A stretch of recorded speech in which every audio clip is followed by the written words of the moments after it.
राधे राधे मित्रों, मैं चेतन भंडारी, श्री भृगु चरणों का सेवक। मेरे channel Shri Bhrigu astro world पर आपका हार्दिक स्वागत है। कहते हैं कि नहाए धोए जो हरि मिले तो नहाऊं मैं 100 बार। हरि तो मिले निर्मल हृदय से, प्यारे मन के मैल को तो उतार। खैर, आज का विषय है राहु। राहु की मनसा, राहु की अंतरदशा, उससे पड़ने वाले प्रभाव। जैसे मैंने आपके पिछली वीडियो बताया था केतु के बारे में, समुद्र मंथन के दौरान जब सवर भानु नाम के राक्षस का वध किया था नारायण ने अपने सुदर्शन चक्र से, तो धड़ का नाम केतु, सिर का नाम राहु हो गया। लेकिन ये दोनों ग्रह छाया ग्रह के रूप में इस ब्रह्मांड में स्थापित हो गए, जिसका बहुत ही ज़्यादा प्रभाव पड़ता है हमारे जीवन के ऊपर। साथियों, जब राहु की महादशा स्टार्ट होती है, शुरू होती है, 18 वर्ष की होती है। अब उसके बाद राहु की अंतरदशा आती है, जो 2 वर्ष 8 माह और 12 दिन की होती है। उसी में राहु का प्रत्यंतर भी आता है। वो समय जब आता है जीवन में तो बड़ा कष्टकारी होता है।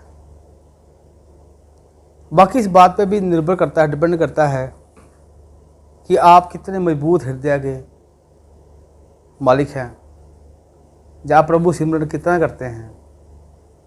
लेकिन ये अच्छे अच्छे बंदों को हिला देती है। अक्सर आपने सुना होगा कि जब भी किसी के पास जाते हैं, जब कोई कुंडली की विवेचना करवाने, जब हम खुद पढ़ते हैं, जिसको एक कुंडली की विवेचना करनी थोड़ी बहुत आती है, कि राहु और केतु के नाम से ही घबरा जाते हैं, नाम सुनकर ही घबरा जाते हैं। तो घबराना बनता भी है मित्रों, ये ग्रह ही ऐसे। देखिए, राहु तो आपको पता है कि मिथुन राशि में उच्च के और धनु में नीच के हो जाते हैं, जो वर्तमान में भी गोचर कुंडली में उच्च के चल रहे हैं। लेकिन चूंकि ये दोनों ग्रह बकरी चलते हैं, राहु भी बकरी चलते हैं, और अगर ये राहु आपके गोचर में आते आते उस समय के दौरान आपके कार्यस्थल पे आ जाए, लगन भाव पे आ जाए, आपके 8th हाउस में आ जाए, अष्टम भाव में आ जाए, भाग्य स्थान पे आ जाए, तो ये परेशान करेगा ही करेगा। वैसे तो राहु भगवान, जो राहु महाराज हैं, जो शिव भगवान के बड़े अनुयायी हैं। लेकिन मित्रों, इसका जीवन पे हमारा प्रभाव क्या होता है? काम का कम हो जाना, बिजनेस में घाटा, साझेदारों में घाटा, धोखा हो जाना, बदनामी,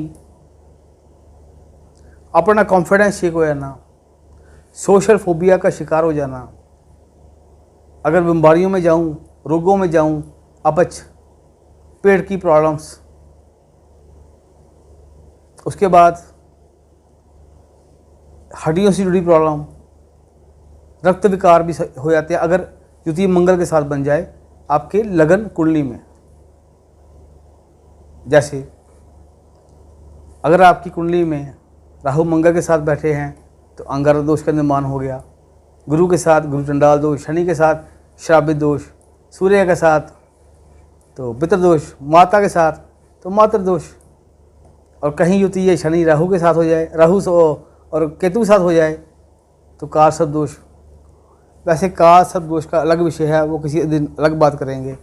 12 तरह के होते हैं ये, पर संबंध कहीं ना कहीं राहु केतु से ही होता है। अब मित्रों, प्रॉब्लम ये है कि अगर ये प्रॉब्लम आ जाती है तो करना क्या है? अब राहु की चलेगी मार्च लंबी। अब पहली जो अंतरदशा आएगी, उसके बाद गुरु का अंतर आएगा, गुरु का अंतरदशा आएगी, उसमें आपको अच्छे प्रभाव मिलेंगे। अभी तो खैर बहुत से ग्रह बकरी चल रहे हैं, उसमें जो मेन ग्रह हैं शनि भगवान हैं, शनि महाराज हैं, उस स्थान पर बैठे हुए भी गुरु भगवान हैं, गुरु ग्रह हैं, और राहु केतु है ही बकरी, देखते ही बकरी हैं। ऊपर से सूर्य ग्रहण भी आ रहा है, तो इस पर भी वीडियो बनाएंगे, आपको बताएंगे उस दिन आपने क्या करना है। डरना नहीं है, करना है, पॉजिटिव करना है। हम बात कर रहे थे राहु की।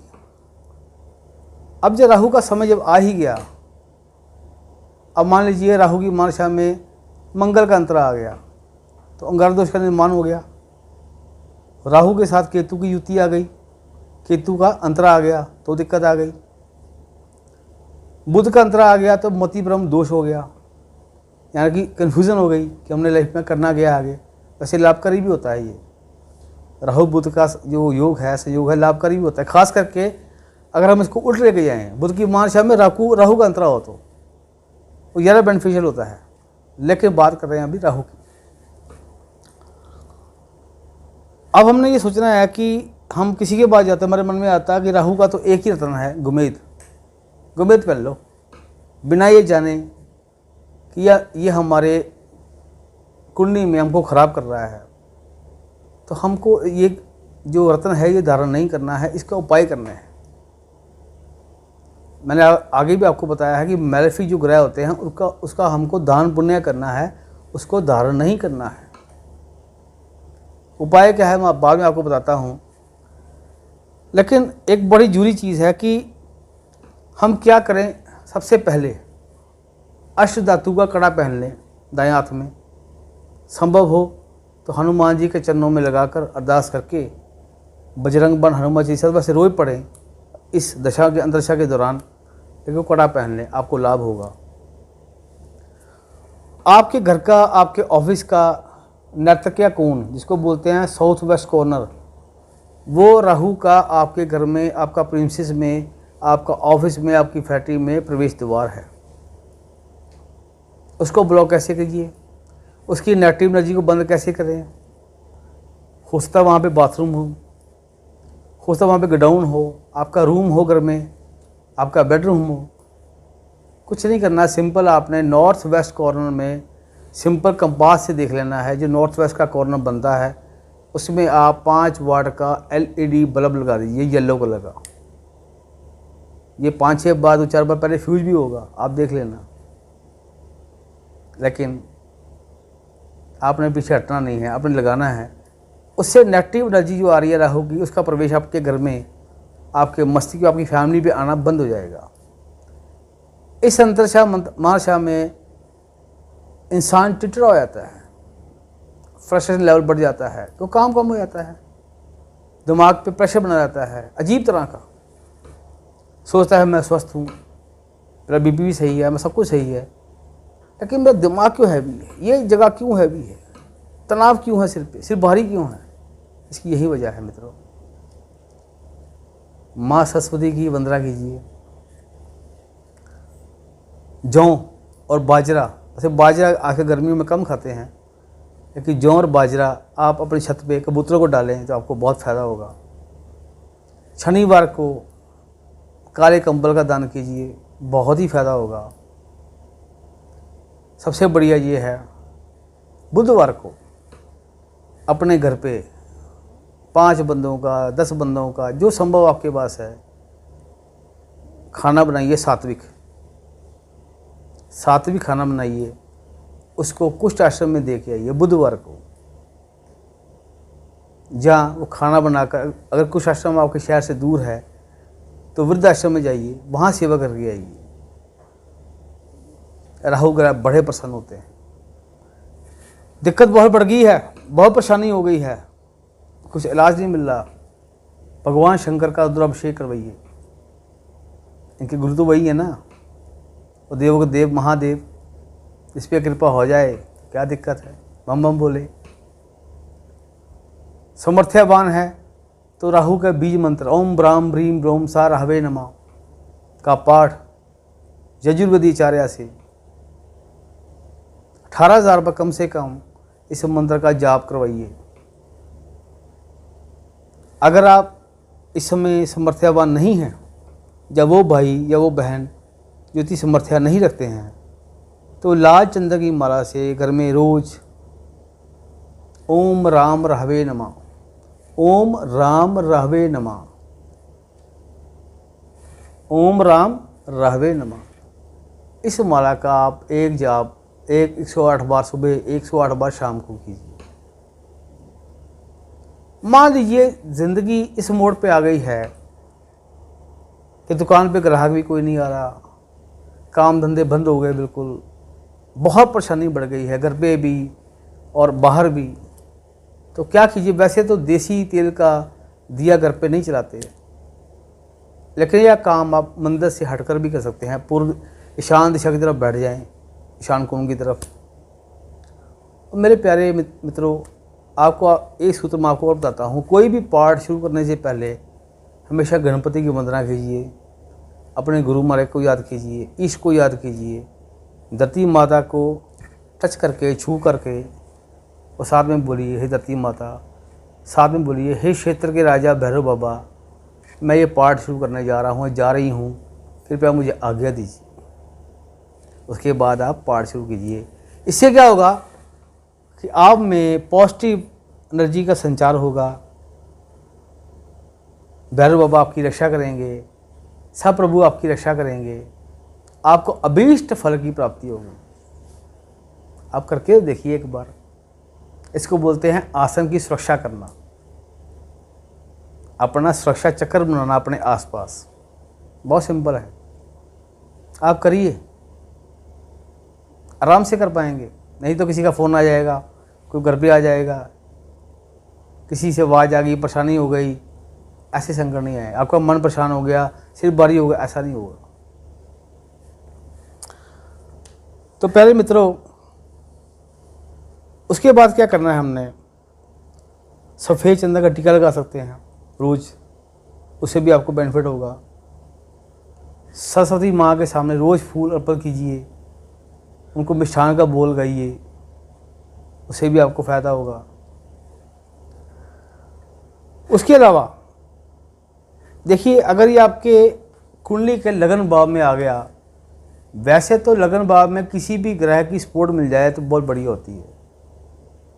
मैं जो कुंडलियाँ चेक करता हूँ उसमें से 90% से ऊपर कुंडलियों के जो लगन भाव खाली होते हैं, किसी ग्रह की सपोर्ट नहीं होती। मान के चलिए लगन भाव में भी ये राहु आ गया तो आपको फ़ायदा करेगा, फ़ायदा भी करते हैं। विदेश यात्रा का योग भी बनता है, विदेश यात्रा भी करवाते हैं। लेकिन मैं ये बात कर रहा हूँ शुरुआती मुश्किल में, जब राहु की मार्शा और राहु की अंतरशा चल रही है। तो अगर लगन भाव में राहु आ गया, या आपके 7वें घर में मैरिज हाउस में राहु आ गया, तो मैंने अक्सर देखा है कि उन बच्चों की शादी हमेशा बहुत देर से होती है, या जब तक मेरे पास पहुंचते हैं तब तक उनकी शादी नहीं हुई होती है। इसका निवारण करना बड़ा जरूरी है। लगन भाव से आ जाए चलो उसका तो पूजा पाठ कर लेंगे, कोई टेंशन नहीं, आप खुद कर लोगे जैसे मैंने आपको बताया है। लेकिन अगर शादी में आ जाए, शादी वाले घर पे आ जाए, तो उसका निवारण जो है वो भी आप किसी अच्छे ज्योतिषाचार्य से या वेद पाठी आचार्य से जरूर करवाएं। उसके बाद देखिए आपकी शादी का योग कैसे बनते हैं। वैसे तो शादी में बहुत से ग्रहों का योग होता है, बृहस्पति का शुभ होना, शुक्र का मजबूत होना, लेकिन ये एक मेन फैक्टर है। लोग देखते हैं शादी वाले घर पे 7वें घर मंगल है कि नहीं है, नहीं, देखिए राहु तो नहीं है साथ में, केतु तो नहीं है, तो आपको खुद समझ में आ जाएगा। अंत में मित्रों, मैं आज का वीडियो तो लंबा नहीं खींचूंगा, क्योंकि राहु के ऊपर तो मैं आपको बताऊं कि इतना ज़्यादा ज्ञान है इसके ऊपर, विज्ञान भी है, ज्ञान भी है, इतने ही उपाय हैं, इतने ही पूजा पाठ है, लेकिन उसके लिए बहुत लंबा ये विषय बन जाएगा।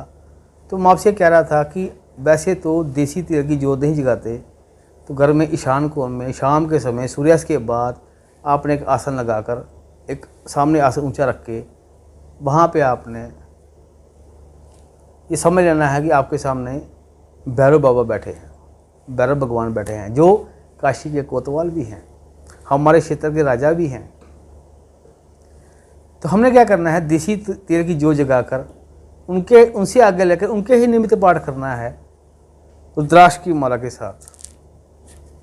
ओम ह्रीम बर्वे नमः, ओम ह्रीम बर्वे नमः। एक माला से शुरू कीजिए, 5 माला कीजिए। ज़्यादा कष्ट है तो पहले 40 दिन 11 माला रोज़ कीजिए सूर्यास्त के बाद, जैसा आपका मन है। मैं आपको इस बात की एश्योरेंस देता हूँ, आपको शांति जरूर मिलेगी, आपको इसका बेनिफिट जरूर नज़र आएगा। मेरे मित्रों, इसके अलावा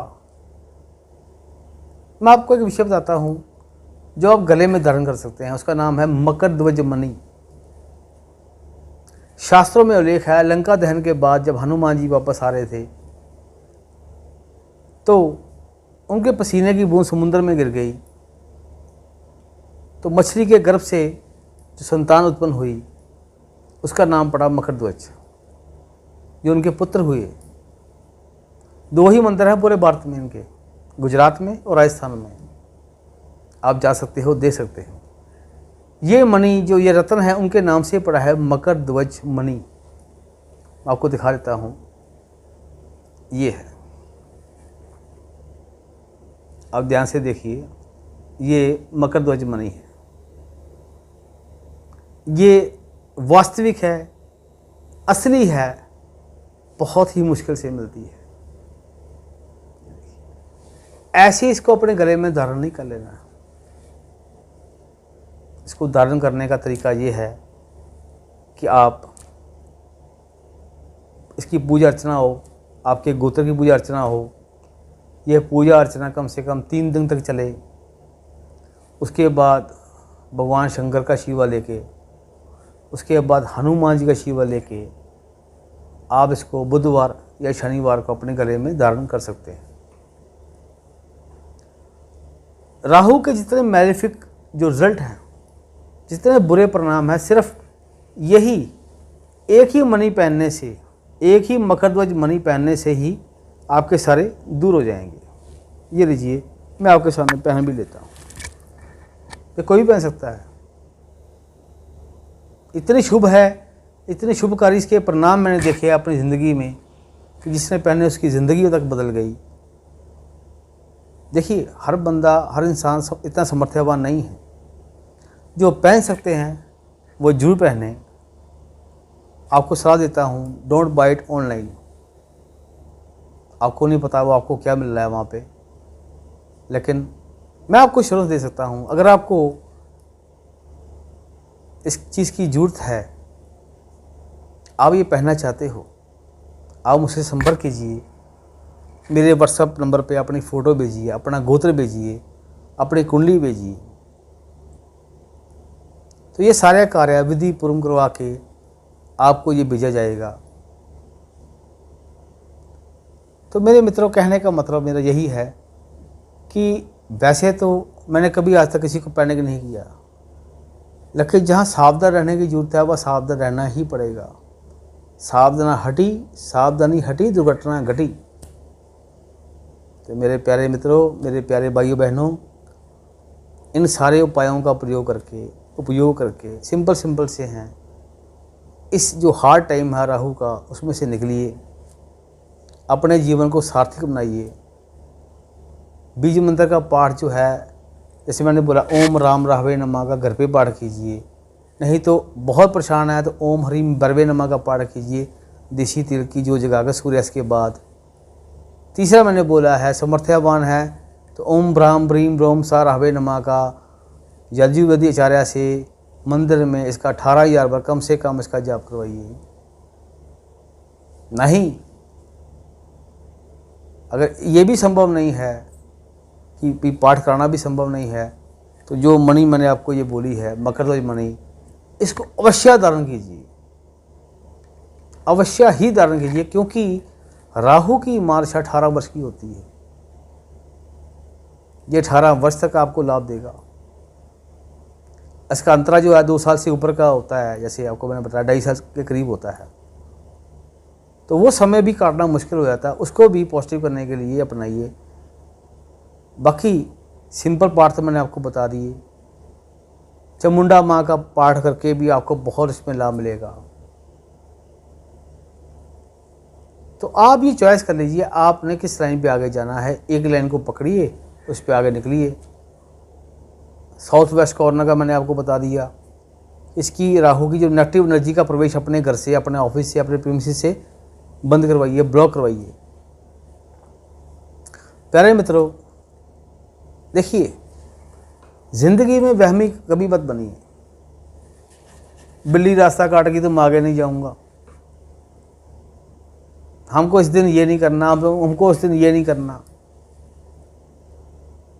देखिए, मंगलवार को हनुमान जी का दिन है,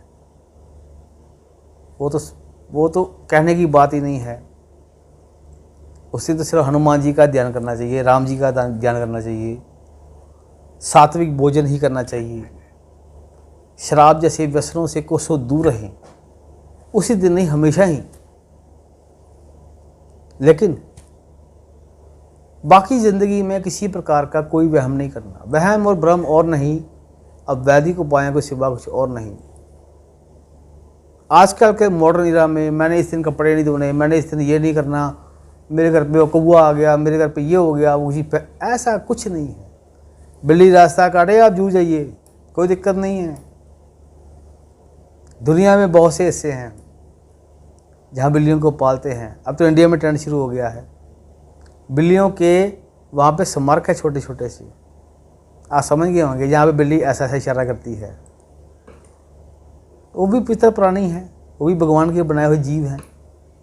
अपने मन में इस चीज़ का वहम क्यों करें? वहम को अपनी ज़िंदगी से उतार फेंकिए, जीवन में आगे बढ़िए, पॉजिटिव सोचिए और अपने जीवन की गति को प्रकाशपूर्ण कीजिए। हम वहमी बनेंगे, हमारे बच्चे वहमी बनेंगे। इस दिन सिर नहीं धोना, इस दिन ये नहीं करना, कुछ नहीं है। प्रभु का सिमरन करो, पाठ करो, कोई दिक्कत नहीं है, कोई प्रॉब्लम नहीं है। जो जरूरी चीज़ है वो ठीक है, वो करनी पड़ेगी हमको, जो ये मानता है। जैसे महीने में 2 एकादशी आती है, एकादशी के दिन चावल खाना वर्जित माना गया है। हो सकता संभव तो मत खाइए, क्या दिक्कत है। अमावस्या पे पितरों की सेवा कीजिए। पितरों की सेवा का मतलब ये है कि किसी गरीब की सेवा कीजिए, पीपल के पेड़ की सेवा कीजिए, दान पुण्य कीजिए, आपके पितरों तक जाएगा, उनको शांति मिलेगी। पर वास्तविक में कहाँ जा रहा है ये? गरीब व्यक्तियों के पास, निर्धन व्यक्तियों के पास। समाज सेवा भी हो गई, आपके उपाय भी हो गए, पुण्य के भागी बनिए मेरे मित्रों। आज के लिए इतना ही। आगे किसी और विषय पर आपके सामने आऊँगा। अपना ख्याल रखिए, स्वस्थ रहिए, ठाकुर जी का सिमरन करते रहिए। श्री राधे राधे मित्रों, श्री राधे राधे।